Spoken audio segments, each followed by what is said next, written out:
That's all we can do. That's what I'm talking about. This would be nice to talk about the upgrade here at the studio. But I think we are live, sir. We are ready to go. All right.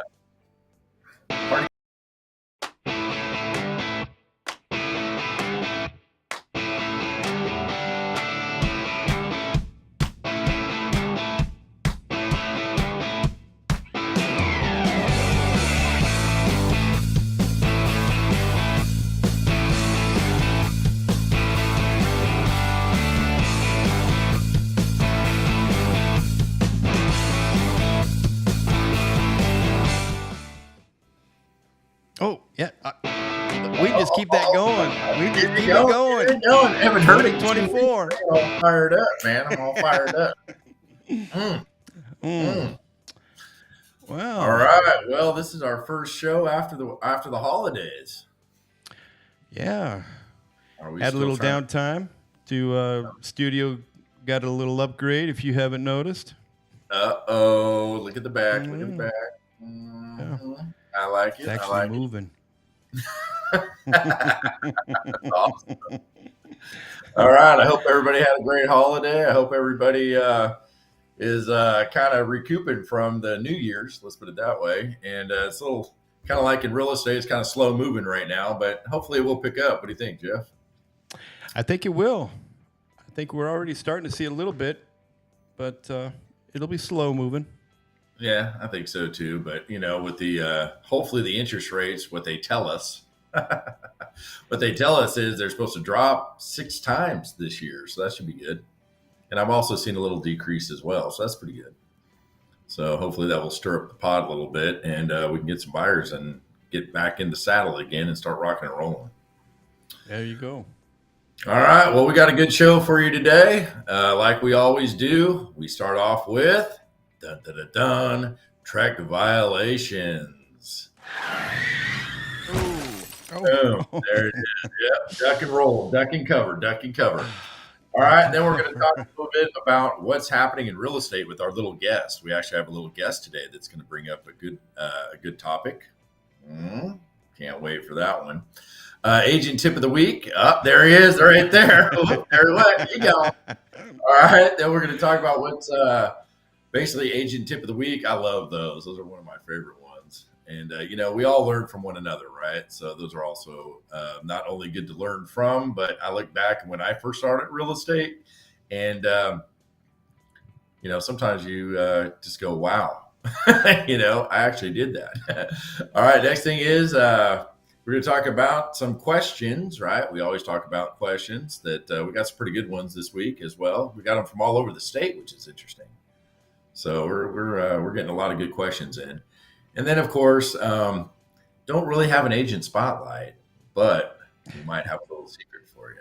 We might have a surprise for you at the end of the show. What do you guys think? Keep you on the edge of your seat. There it is right there. And we also got a new sponsor, which is awesome. So we added a new sponsor to our to the show. And 2 new sponsors. Whoa, what's going on? And it seems as if the sponsors that we're adding to the show are actually starting to make some good referrals. I know Handyman's coming through with some. The flooring company's got a lot of good referrals. So if you have anybody that's interested in becoming a sponsor, hey, get it out there. We're all in it together. All right, Jeff, let's kick this bad boy off. Okay. So, like you said, we've got the first. I just wanted to play that again. Oh, man. That actually scared me. Yeah, right. Okay, so this first violation, this little feller, the sales agent broker respondent accepted a partial payment of sales commission directly from the seller of the property in advance of the closing. Broker did not have any idea about this. So, Yeah, that's not good. So, all payments go through the sponsoring broker, obviously, and the broker had no idea what was going on. So there's a little side deal going on, it sounds like to me. And partial payment. I've never heard of getting a partial payment before, but that would be awesome. Half up front, half when it closes. What do you think? That'd be absolutely That, amazing. that And would so be. the complaint was filed against the who? Was that also the sales agent and the broker at the same time, or how'd that work? In this case, the broker actually filed the complaint against Whoa. the agent. Now, this is interesting because a lot of people seem to think that only consumers can file complaints to Trek. Anybody can file a complaint to Trek. And if a broker knows that their agent is not following the rules and guidelines, this is proven right here. The broker filed a complaint against the actual agent for violation. And what happened to them? So they ended up getting a $1,000 fine and 30 hours of principles of real estate. And I'm sure the broker invited them to go work for somebody else. What do you think? Yeah. That's probably not very good right there. And that stays on your record for a little while too, right? So, these are all public records, everybody. So you look at it and go, if you were going to go to another sponsoring broker and they look at your file and they go, oh, wait a minute, you like not to follow rules. That's probably not going to be a good idea either. So, wow, that's pretty scary. I've actually heard of that happening before. Mm. I've heard that before, but I've actually heard of brokers filing complaints against their agents too, just for that simple fact right there. And I think a lot of times people, especially when you're, it's kind of emotional when you're paying with their money. You know what I'm saying? So, that's something that's nothing that should be. We're laughing not at it. We're kind of laughing through it. Let's put it that way, because we don't want something to happen to somebody. So that's horrible. All right, we've got violation 2. Number 2, respondent acted negligently or incompetently when completing the commercial contract. Apparently, they didn't include an IABS, and they didn't do the intermediary properly. So I think this was a complaint by the buyer, and it just led to a whole, once Trek gets involved, they start unearthing everything. So, Oh man, so that's a prime example right there. Is know your scope. Don't practice outside of the area you don't know and get a mentor. We preach on that a lot, don't we? And so that's just right there. Contract, even commercial is different than residential. Residential is different than commercial, and it looks to me like it even has more to go with this as well. So the previous owner applied to change it into a car dealership, but the use was not changed. So the property was only for residential use, but was listed in the MLS that it could be used residential or commercial. We don't even know that for a fact. That's called due diligence, right? So, a lot of people want to buy a property and go, yeah, this would be great to be a wedding venue. Well, basically the bottom line is, it's a parking lot, what I mean? So we're not exactly sure. So, that goes with know your area and also do due diligence before you get involved in these things. Because just because somebody wants to change it doesn't mean it can. And you only use the contract for the use of the property, not what you anticipate it to be. This is a really good one to really look at and go, hey, wait a second here. I don't know how many people write up a contract on the anticipation that it could be used for a bed and breakfast when in all reality, the zoning won't even allow it to happen. So that's pretty scary. So the well, agent, good. I mean, if you rely on what information the seller has, it will bite you. It'll catch up. Yeah, that goes with meticulous, and I think a lot of people don't do their research. I think a lot of people just assume. Let's put it that way. And look what assuming just did right here. Scary situation. The other part is fail to give an IBS form. I mean, an IBS form. I mean, come on. And so, you give it to them in your emails, above the signature line. You could also hand deliver it to them. There's many ways you can give it an IBS form, and that is a statutory requirement that we have to do it. So that's pretty scary. So it looks, she was the listing agent.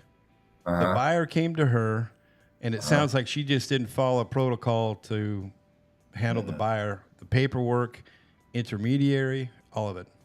Well, I think a lot of times people, once they're the listing agent and they actually do find somebody that wants to, possibly purchase that property and go into intermediary, they feel like, hey, I've already given an IBS form to the seller.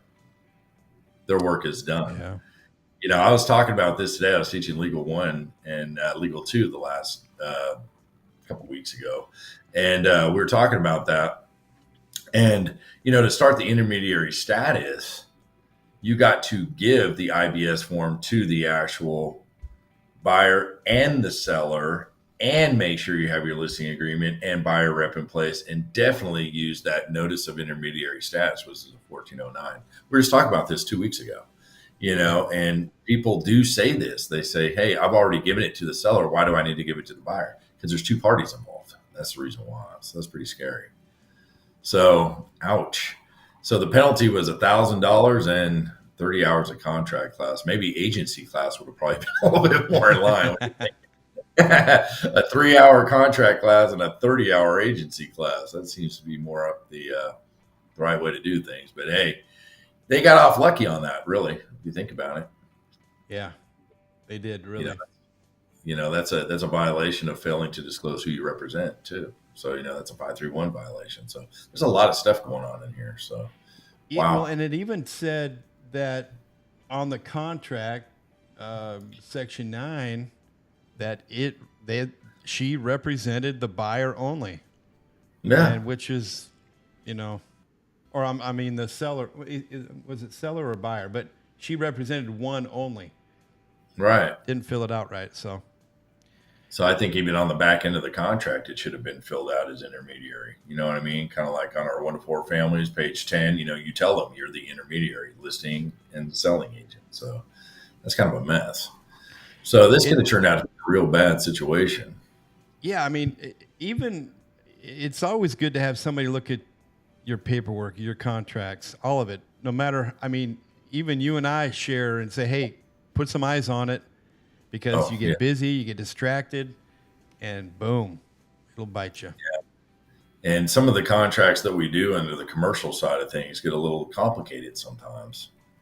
It's very easy to miss a box. It's very easy to overlook something that needs to be done. So yeah, it's better off to get another set of eyes on it, definitely. So I can't tell you how many times we go back and forth with contracts. Sometimes, hey, does it? Would you? And then finally, let's go ahead and send it off. So, yep, absolutely. So I would think that would be more of a fine, though. I would think it's more like, you look at this stuff like we were talking about the other day. You'd think this would be like a $10,000 fine or something. So we're looking at a penalty of $1,000 plus 30 hours. But it's like I was telling people, whenever track, even though they make a complaint to track, there could still be civil suits. You see what I mean? So we don't know what went beyond this. That's the whole point. That could be a fiduciary breach. You're looking at all this stuff. So this is just the tip of the iceberg that happens. All right, we got another violation. Violation 3. This one doesn't sound good at all. We included this one because, right now there are some folks, some agents that are maybe putting their license on ice, and some of them are becoming assistants to others. And what that means that, here we have an example. She's showing a property for an agent when she's not authorized. Her license is inactive. And the only reason she got caught, she left the buyers unescorted. Listing agent found out, wasn't happy, and come to find out, unlicensed. It only takes one. That's it right there. Yeah, unlicensed activity is not good. If it's inactive, it's inactive. And if your license is inactive, it's inactive. That's why I always encourage somebody to find a referral-based maybe company that you can at least make referrals out of. You're licensed, at least make some money out of it. But the bottom line is, if you're inactive, you can't do any of those activities. I don't think a lot of people fail to remember that.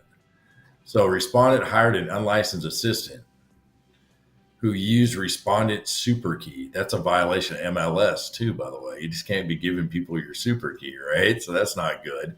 To show a property and open doors, that's scary. They can't even host open houses, an unlicensed assistant can't even host an open house. So that's a violation. So assistants ended up leaving potential buyers unescorted. That seems to be a theme. Have you noticed this? Hey man, yeah, let's go ahead and lock up. This seems to be a huge theme that's been going on. This has been probably the fourth violation that we read about, somebody leaving somebody or giving somebody keys just to go into the door and say, hey, call me later kind of thing. And the unlicensed assistant previously held an active real estate license and thought it wouldn't be an issue until the listing agent learned that she let the potential buyer unescorted. That's a problem, right? Because you've Yep. got to escort, and you got to escort your buyers, right? And if you can't do it, there's actually a service out there that you can hire somebody to open a door for you that is licensed, or call somebody in your office. Say, hey, look, man, do you mind running out for $100 and open up a door? That's a lot safer than doing this.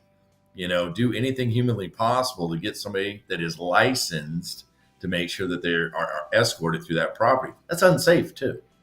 I mean, if I was a seller and I found out somebody went through the house unescorted, I'd be a little upset, wouldn't you? You don't know Absolutely. these people. You don't know these people. I And bet so, you, what's I, that? I bet you that person would be willing to pay somebody $500 to go open that door on that day.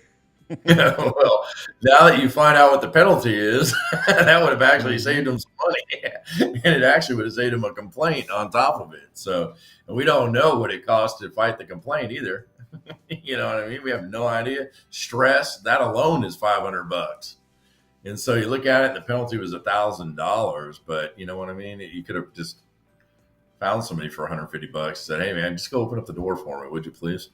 And so that's a scary situation. That seems to be the fourth violation relating to people leaving in the house. Even licensees do it. So what does that tell you? So an unlicensee did it. That's even, it goes both ways. That's pretty scary. And the funny part of it was, it says held an active real estate license, past tense. So that means it was inactive at that point. So that's scary. Well, what do you got for violation number 4? This one doesn't look too good at all. This one looks to be this one Oh, looks to be a little bit more pricey violation. well, you mentioned civil, and Here it this is it comes. right here. Here's an example. So the respondent collected a deposit while negotiating a lease, and he did not deliver the trust money to the sponsoring broker.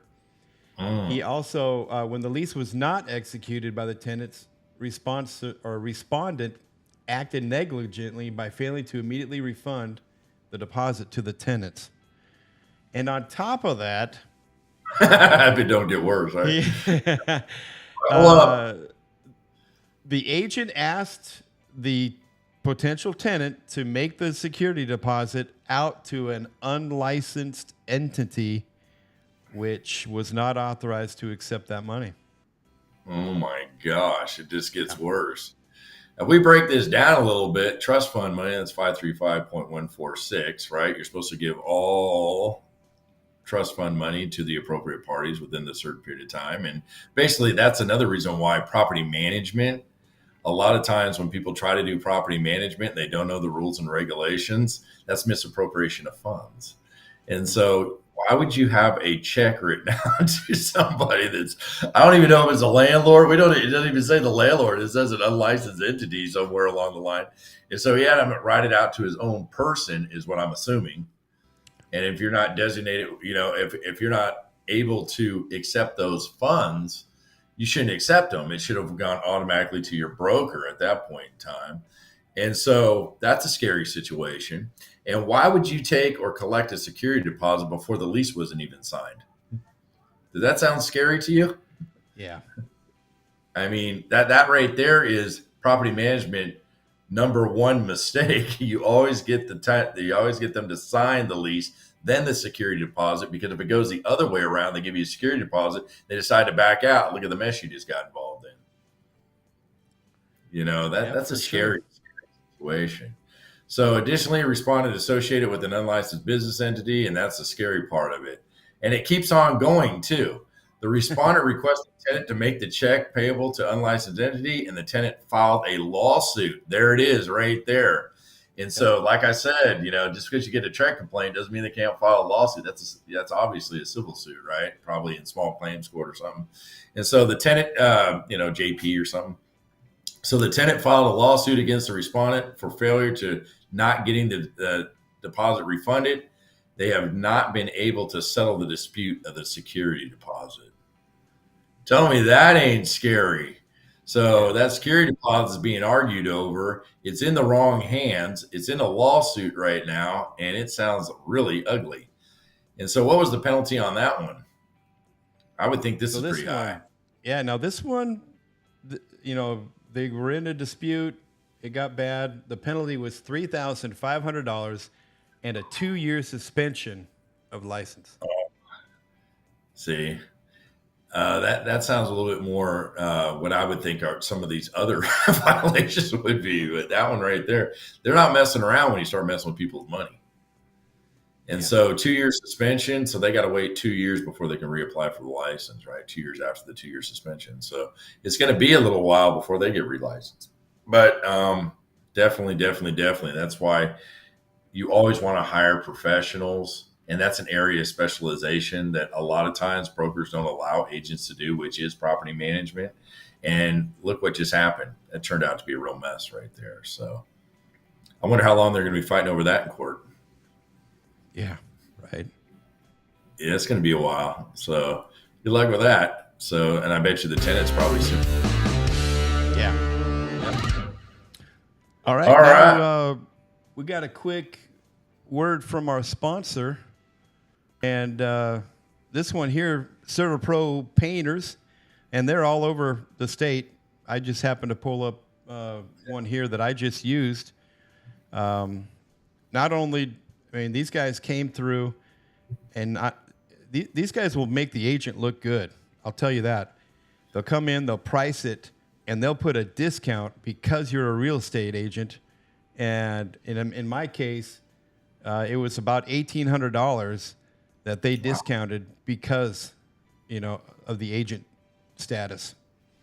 So it does good. Yeah, definitely. That's definitely worth a phone call for $1,800. That ain't bad at all. So if Yeah. you say Ramble, how much do you get off? That's $1,801. That's what I was thinking right there. So you're realtor and Ramble. Huh? All right, cool. All right, so that's good though. So Deanna, call in and ask a question. All right, so basically, did you get a call and we're not aware of it there, Jeff, or what happened? All right, so Certa Painters, good deal. You use them all the time.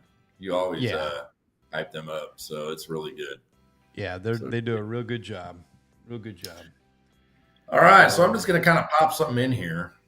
Okay. Our little friend, our little surprise is about ready to pop up, and he's got a kind of a interesting question to ask. So, who's our friend? Oh, there he is.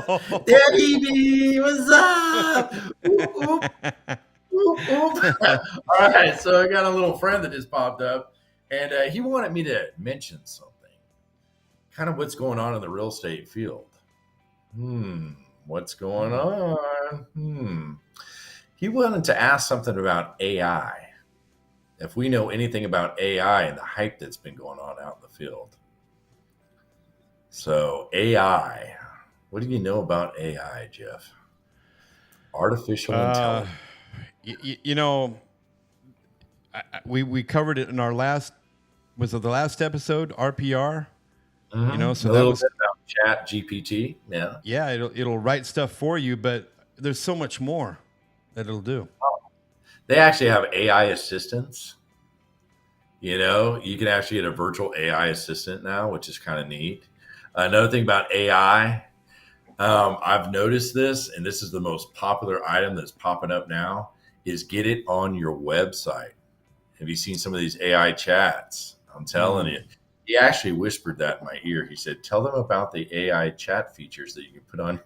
He's right here, actually. All right. So he whispered that in my ear. And, we were kind of talking about this in class the other day. And somebody said that AI chat has, excelled their business. Because if you think about it, your website's open 24/7, right? And so people go to your website.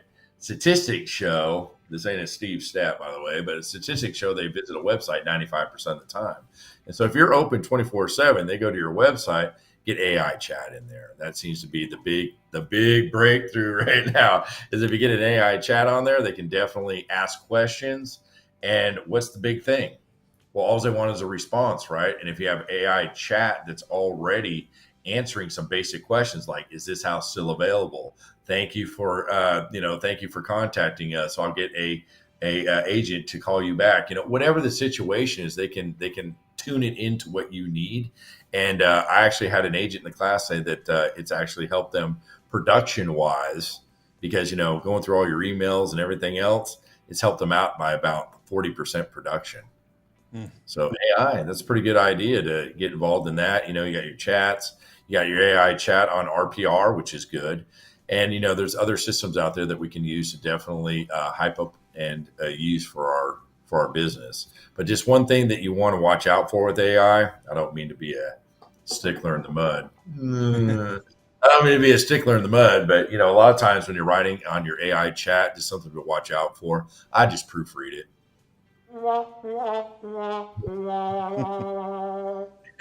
You definitely want to proofread it because a lot of times when that AI stuff come out, they'll say, "Yeah, thank you for looking at our abode." Who uses abode? Anybody? That's a house. Right? They're using different languages. That's probably not you. People want it. People want something that's coming naturally, right? So it's a good starting point. Another thing to watch out for is also maybe fair housing violations.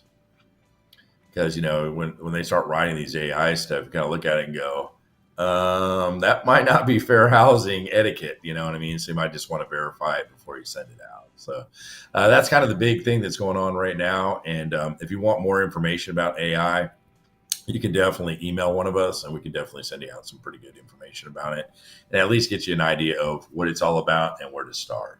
Because it's actually a really good tool to use, and anything that can help us in our business. Is that a bad thing? Absolutely not, right? So it's a wonderful thing. Well, and All right. maybe we got somebody out there that is using it, and maybe we'll have them on the show. Yeah, definitely. I would love to talk to somebody more in depth about AI, just to get not only the basics, but also to help us fellow agents to possibly how to use it in our everyday life. So that'd be awesome. Absolutely. Yeah. All right, Jeff. Okay. What else you got? Oh, got a little behind. Okay, let me look at my. Well, we got another sponsor real quick. All right. We got a little sponsor here. Let me share the browser. This one here is G3 Construction, Roofing and Construction. And, well, that's a good looking house right there. Yeah, it is. It's a real good looking roof, too. Yeah. Is that new? So, but anyway, they do a fantastic job. Now, these guys, they'll come in, and they've done several jobs for me or my clients, and they will do a fantastic job. But once they do a job for you, they'll put you under a maintenance agreement, and they'll come out each year, check your roof, they'll hang the Christmas lights for free. What? Yeah, that just happened. And but anyway, they do a fantastic job, and you can see some of the work here that they've done. But they're really easy to work with. Their specialty is working with the insurance companies, and these days, you need somebody like that. Now, do they take the lights off too? Because no, you've got to take your own lights off. No, just go ahead and leave them on there, right? Yeah, no, you do take they come and take the lights off. Hey, it's a good question. I mean, you got some of these people that put the lights on and forget to take them off, so that's good, or they charge you for it. So that's a good service right there. Yeah. All right, good deal. All right, what else you got there, Jeff? Okay, let's. What do we got next? We got tip of the week. We got a couple tips. All right. This first one comes from Johnny in Paris. All right. In Paris, Didn't think we'd have any Johnnies in Paris, but we sure do. This one is about Mile IQ. I think we've talked about it before, but here we got end of the year preparation for taxes. It takes 5 minutes to download that and give it to you over your CPA. So I love MyLIQ. That's one of my favorite apps. And also, it is IRS approved. That's another thing that a lot of people don't think about, because a lot of people just go out and get all these apps and stuff to, manage their accounting or whatever it is. You need to go to the IRS website. If you go to irs.gov, if you dare, you go to the IRS website, all you got to do is type in the search engine, apps that are acceptable, and it'll actually pull up a web page for you. And MyLIQ's one, like H&R Block's another one, Tax Act, stuff like that. So if you're going to actually download an app, make sure it's useful and you can use it for IRS purposes too. So absolutely. Another app that I also, another good tip of the day was get forewarned. Have you ever heard of forewarned? It's a Yeah. background. Yeah, that's a good one right there. And I always encourage everybody to get forewarned. And it's pretty reasonably priced. I think it's like $9.95 a month or something. And you can actually do a background check. And that right there is worth the $9.95 a month, because you don't know who you're meeting out on these properties. And, people call you, you don't know who they are. So you can actually do a background check through their phone number. And you look at it and it'll kind of do a reverse deal for you. And it'll find out if they have any criminal background, or, if you should run or possibly call the FBI because they're on the wanted list, whatever the situation is. But I look at it this way: people are checking us out. Why don't we check them out? That just makes sense to me. So safety first. All right, looks like we got another tip got another tip too, don't we? Oh, go ahead. It almost seems kind of like a question, or not quite sure how to read it, but maybe they're going to give a tip on how to save your license, or I think the gist of it, they were thinking about maybe putting it on ice. What do you recommend? How to do that? Or I'm not sure. Oh, It's hard to read their text. Okay. All right, let's interpret it that way. All right. So how to save your license, or how not to go inactive. Is that a good idea? So there's a lot of people out there that, when you look at it, they don't want to spend the money on the MLS, which, when slow times, I understand. They don't want to have to pay their dues or whatever have you. There's something called LIFRO companies, which all they can basically do is this. All they can do is referrals for the company. They can't do any real estate transactions. All they can do is refer. But if you look at it this way, if you don't have a license, we found out what happened to unlicensed people. That's not a good idea. And it's funny, because I had somebody the other day that put their license on inactive, but there's a second part of our company that actually offers LIFRO. So if you want to save your license, you can actually put it there, and your license is still active. But what does that enable you to do? You never know when you run across somebody that wants to buy a house. It's kind of funny, because when you least expect it, you'll be like, "Hey, wait a second here. My brother or sister or aunt or uncle was talking to somebody the other day that was interested in buying a house." Da, da, da, da, da. So next thing you know, you have a referral opportunity. So if you get 25, 30% of something, is that better than nothing of nothing? So to me, I believe that's where he was going with that. And those are called LIFRO companies. And hey, there's a lot of people out there that live off referrals. So Absolutely. it's not a bad idea. Yeah, I mean, commercial, residential, whatever it is. Here's something that I think a lot of other people that you overlook too. Even if they're moving from, let's say, Colorado, and they're moving to Hawaii, if you refer somebody, you can still get a referral fee. You know what I mean? So if they're moving from Colorado to Texas, you can still get a referral fee. So see what I mean? So there's opportunity everywhere you look. It's just, we just got to make sure that we're obviously equipped to be able to do it. So I think that's where Sean was going. What do you think? I think you're right. Yeah, but that's a really good point. You can get a referral even out of state. So yeah, absolutely. So as long as okay, all right, we're done with the tip, and we do have another. What do you call it? Sponsor. There we go. And and this one here, Silvano Rebocio Insurance, auto, motorcycle, commercial, home, life, health. They're quick to respond too. So you need that new buyer needs some new insurance, send them over to Savano Robosio Insurance. All right. Yeah, that's good. Home insurance, auto insurance, commercial, life, they do it all, huh? They do it Rent all. insurance. All right, good deal. And you can't overlook good insurance agents. That's all I got to say. Because I hate to say it, insurance is going up. And so, I always encourage people shop your insurance because insurance is going up, and sometimes you can get better rates through other insurance policies. So it's good. So cool. Thank you. They're our new sponsors. So I appreciate them.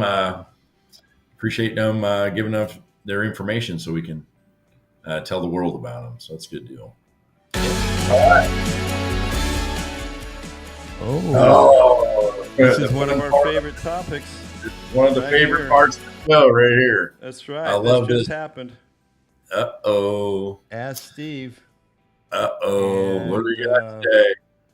We actually have 1, 2, 3, 4, 5, 6 questions that were sent in via email.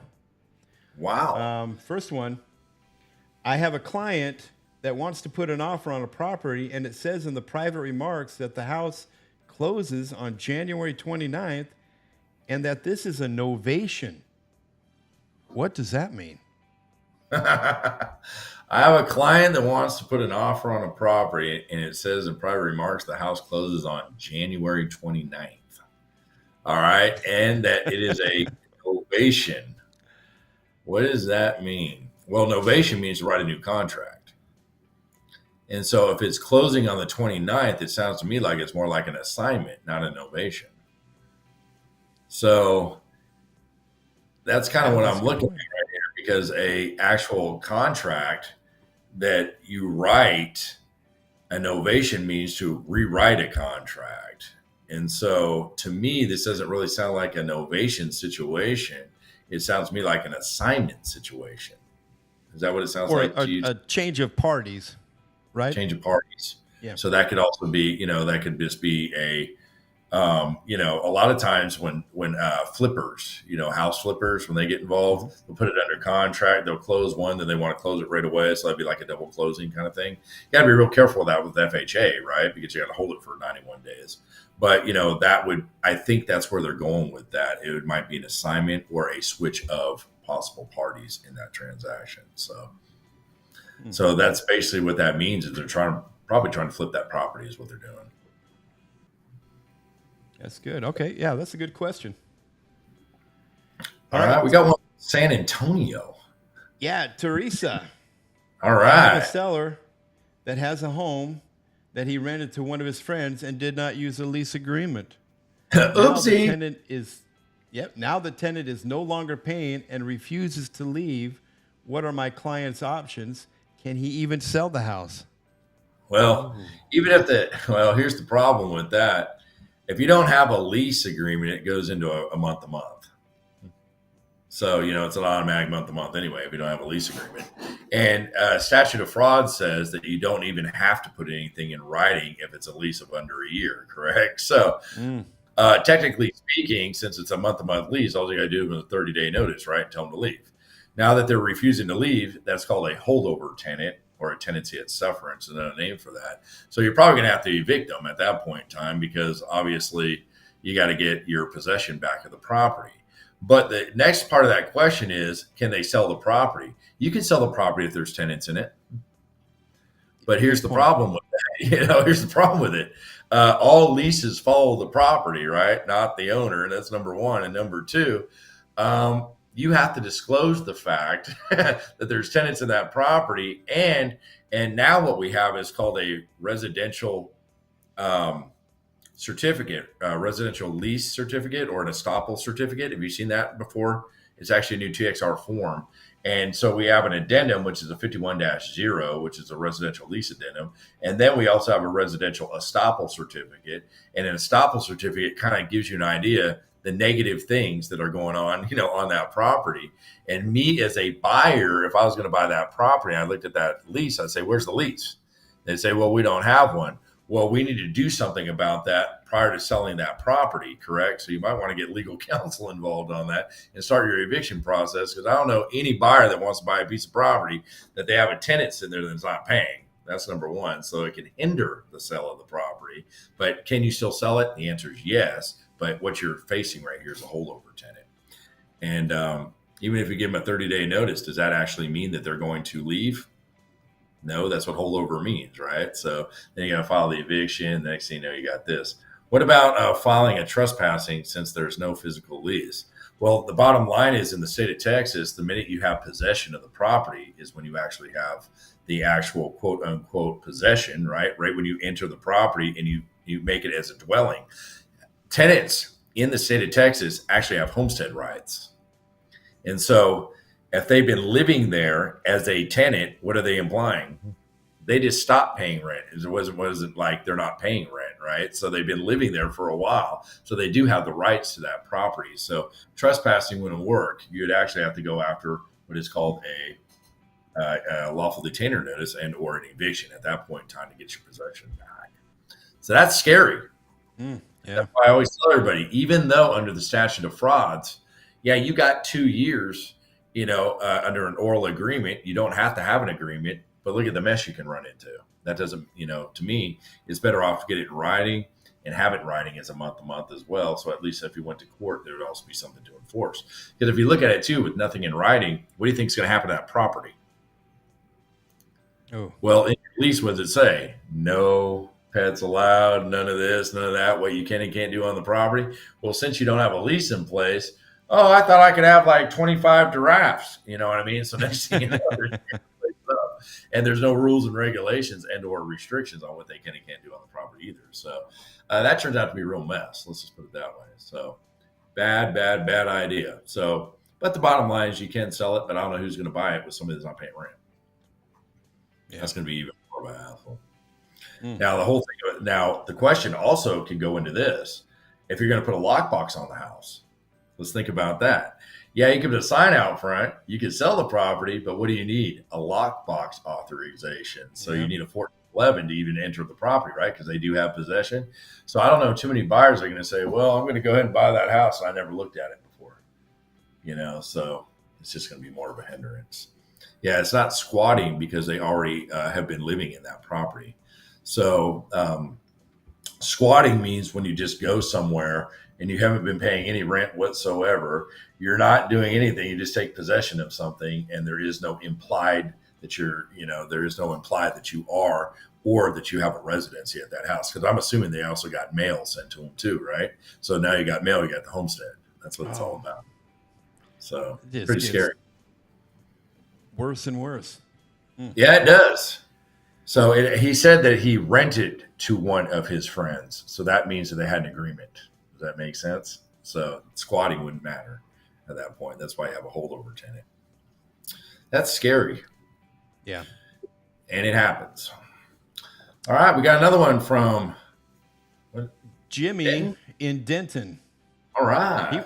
He's asking, hey, what's going to happen to the MLS? What happens if the MLS goes away? Will this make things easier or harder for the agents? Does Zillow and Realtor get their homes from MLS too? Question mark. There's a lot of people out there due to the NAR lawsuits, and also, like we were talking, what was it? The last show we were on, that they just filed a suit in Sherman, Texas, against the MLSs in Texas too, right? Avor, Metro Texas, so forth got listed in it as well, and some local brokerages too. Larger brokerages, of course, but they got named in it as well. And the MLS, I don't really think the MLS is ever really going to go away, but I do think that RPR. Now, this is a Steve prediction. I have no idea what's going to happen, so don't quote me on this. If you use RPR, that's a national MLS system. You can go in there and look anywhere, right? And so if the local MLS had an issue, NAR might just switch it over to RPR, and that might actually be a good thing, because that would open up the door for even, further searches for our capability. What do you think, Jeff? You think I'm on the right page, or what do you think? Yeah, I do. And I think the MLS, when Matrix first came out, we're talking like 15, 18 years ago when Matrix first came out. If you look in your Matrix system, you see like other cities, other states. So they've already predicted sooner or later this might be used for more than just the state of Texas. Because if you're looking at it, I saw something Michigan. Why would Michigan be in Texas? Does that even make any sense? Then all of a sudden, what happened? RPR came out, and now RPR is a national system. Did anybody see kind of a flow going on right here? And so I think they've been trying to weed out. This is me personally. I don't know if I'm right. I have no idea. But I think what they've been trying to do is weed out the local, boards in a sense, and make it more of a national MLS system, and maybe just charge a flat fee, or maybe charge quarterly. I have no idea what they're going to do, but I think that could be a default system if something was to happen. And then I also think that there might be third-party syndicates popping up too. There's other third-party syndicates that work just like the MLS does. So, you look at it and go, Zillow does get their information from where? Well, they only get the information if we upload it through our system. There's a button there that says, do you want to upload it to Zillow? So they're not always getting their information from the MLS services too. So obviously that's a third-party service that even for sale by owners use as well. So Zillow, I don't think they're going anywhere. What do you think, Jeff? I don't think they're going anywhere. Yeah. So, you got Realtor.com, you got Zillow, you got a lot of third-party people out there that might even create a different MLS system. There's also larger brokerages, from what I've heard, especially on the East Coast, that in their own brokerages have their own MLS systems. So you look at it and go, will the local MLS ever go away? Maybe. But do you think they got a game plan? I'm thinking we're going the right direction with that. So what will happen? I have no idea. I really don't. But I don't think it's going to hinder the fact of us buying and selling properties. It might even make it better. You think so too? Yeah, I mean, it can only get better. I look at it this way. In some states, one MLS system covers the whole state. Like in California, your MLS system will cover the whole state. You see what I mean? But in Texas, we have different MLS providers like Netris. Waco has their own. HAR, Houston. Then you got San Antonio, Sabor. So all of them have different systems. And so, it might even make it better at that point. So the answer to that question is, I don't know. But I think we're on the right track to, if something does happen, that could be a solution. All right. Okay. Levi from Carrollton is asking, where can I find the Real Estate Ramble merchandise? Oh, right there. Right here. Whoop, whoop. Take a picture. There it is right there. There it is. Did I smell jealousy from? We got merchandise. All right, so we're going to be able to actually sell some of this stuff sooner or later, and we're going to do a Shopify, right? We're going to go ahead and do put it on a store, and it's going to be available. We're going to have T-shirts, we're going to have polos, hats, and possibly cups. Who would have thought? And bobbleheads. So there's going to be a lot of cool stuff coming down the wire. When will it be available? Probably not tomorrow, but that's kind of the game plan in the next month or two, start working that direction. So, but if you do want a Ramble shirt or you do want to get a bobblehead, all you got to do is email one of us, and we can definitely tell you how we can get it and where to send it. So there you go. I'm getting word right now. It will be available Monday. We just don't know which Monday. It'll be available in the 2000s. That's right. So we'll see how that works out. But we do got some stuff that we can get a hold of. But as of right now, it's not on a storefront. Let's put it that way. But it will be available Monday of some time. All right. Okay. We got another sponsor All This one right. here is Bitsy Online Auctions, and they're out of Justin, and they do online auctions at a discount price. Here's the website. We'll have it up, but it's a nice, good looking. You got different decor, kitchen and appliances, seasonal, trending. It just goes on. So This is actually a really good website. I was asked this the other day, especially for estate sales. oh, that's great. I had somebody the other day, I was doing a probate class. Somebody goes, a place where I can go to actually find to sell some of this merchandise. I was like, oh, let me check for you. So we know now, right? So they sell online and they just auction it off, and that'd be great for an estate sale. That's awesome. Yeah, So that's a great definitely idea. have them in our back pocket for sure. And unfortunately, we deal with different situations in real estate, right? And what do we do as real estate professionals? Try to find solutions. So that's a good one. Definitely. Yeah, that's great. All right, Jeff. Boom. Our little friend is back. Yeah, he's back. He's back. You can just reach out. Oh, there. I tried to. He left. He left. Tried What to give happened? him a little high five. Oh, there he is. Oh, there he is. He's back. He's playing games. All right. So, hope you guys enjoyed the show. Yeah, that's a wrap. This is a wrap, man. I hope you guys enjoyed the show. I hope you guys learned a little something from our little buddy today. Every once in a while, he likes to chime in, right? He's got some pretty good stuff to say every once in a while. So if anybody has if anybody wants to message us or give us some good ideas on a good tip, gotta love that, right? Tip of the week. I love those. You can always call in 940-230-2899. And you see it scrolling across the screen right there. So once you see it, you can give us a call and you'll actually go on live. And you can actually talk to Bobblehead himself. There he is right there. And of course, if you want to send us an email, realestateramble@gmail.com. And we'll be more than happy to, if you want to be mentioned on the show or you have a question to ask, please do so. Go ahead and put it on the email and we'll recognize you as well. If you have any other sponsors that might be interested, we're growing and growing and growing. We already got 2. We actually have 4 sponsors.